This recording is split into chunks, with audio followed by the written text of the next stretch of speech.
Sixth problem. The table below shows the daily expenditure on food of 25 household in a locality. Find the mean daily expenditure on food by a suitable method. So కింద ఇచ్చేటువంటి table ఏం తెలుపుతుందంటే daily expenditure on food మీద expenditure ఖర్చులను తెలుపుతుందంట. ఎవరివి అంటే 25 house hold 25 families in a locality, ఒక ప్లేస్లో ఉండేటువంటి హౌసెస్ గురించి రిప్రజెంట్ చేస్తుంది. Find the mean daily expenditure on food by a suitable method. So mean find out చేయాలి, డైలీ ఎక్స్పెండిచర్ ఎంత అవుతుంది అనేటువంటిది ఇక్కడ ప్రాబ్లము. సో క్లాస్ ఇంటర్వెల్స్ లార్జ్లో ఉన్నాయి కాబట్టి క్లాస్ మార్క్ కూడా లార్జ్లో వస్తుంది. అందుకనే నేను ఇక్కడ స్టెప్ డీవియేషన్ మెథడ్ను సెలెక్ట్ చేసుకుంటున్నాను. So daily expenditure in rupees, number of houses ఫ్రీక్వెన్సీగా తీసుకోవాలి, class mark XI, DI value formula XI minus A formula, UI formula DI/H, FI UI. So ఇక్కడ చూస్తే అన్నీ కూడా 50-50 డిఫరెన్స్లు ఉన్నాయన్నమాట ప్రతిదీ కూడా. సో క్లాస్ సైజ్ ఏమవుతుందంటే 50 అవుతుంది. H is equal to 50. So 100 to 150, 150 to 200, 200 to 250, 250 to 300, 300 to 350 ఇలా క్లాసెస్ ఇచ్చాడనమాట, class intervals. Number of household 4, 5, 12, 2, 2 క్వశ్చన్లో మెన్షన్ చేశాడు 25 అని. సో ఇవి యాడ్ చేసుకుంటే మనము 4, 5, 9 అవుతుంది. 9 ఒక 12, 21, 21 ఒక 2, 23, 23 ఒక 2, 25. So sigma FI is equal to 25 అవుతుందన్నమాట. క్లాస్ మార్క్ XI ఎందుకు, హెచ్ అనేటువంటి డిఫరెన్స్ ఎంత, ఇక్కడ 50 కదా, 50లో హాఫ్ ఎంత 25 అవుతుంది. So 2 difference half 25.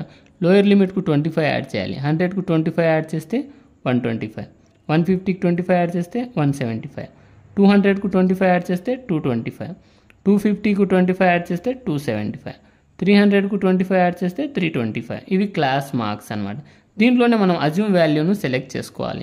నేను అజ్యూమ్డ్ వాల్యూను ఏగా 225ను తీసుకున్నాను అనమాట. మీరు ఏదైనా తీసుకోవచ్చు అనమాట. దీంట్లో 225 తీసుకున్నాను. డీవియేషన్ ఫార్ములా XI మైనస్ ఏ కదా, ఇది XI అవుతుంది, మైనస్ అజ్యూమ్ చేయాలి.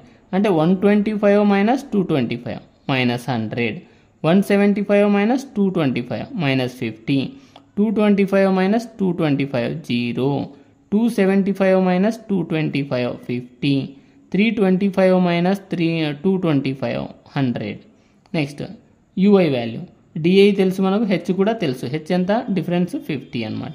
So minus 100/50 minus 2, minus 50/50 minus 1, 0/50 0, 50/50 1, 100/50 2.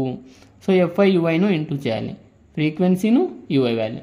4 into -2 -8, 5 into -1 -5, 12 0 జా 0, 2 1 జా 2, 2 2 జా 4. సో ఇక్కడ పాజిటివ్స్ నెగిటివ్స్ రెండు ఉన్నాయన్నమాట చూడండి. సో నెగిటివ్స్ యాడ్ చేస్తే 8 5 ఎంత -13 అవుతుంది. -13, positives 2 4 6, -13 + 6 -7. Sigma FI UI is equal to -7. Step deviation method, sigma FI is equal to 25, sigma FI UI is equal to -7, assumed value A is equal to 225, H is equal to 50. ఇవంతా కూడా టేబుల్లో నుంచి మనం రాసుకున్నటువంటి values. So step deviation method mean formula ఏమవుతుంది, mean X bar is equal to A plus sigma FI UI by sigma FI into H.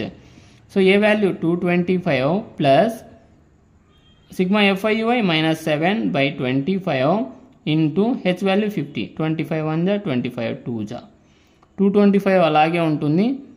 Plus into minus minus 7 2 జా 14, 225లో 14 subtract చేస్తే 211 అవుతుంది అనమాట.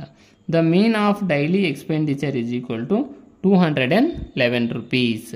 సో ఆ డైలీ ఎక్స్పెండిచర్ ఆ లొకాలిటీలో ఎంత అవుతుందంటే 211 rupees expenditure అవుతుందంట.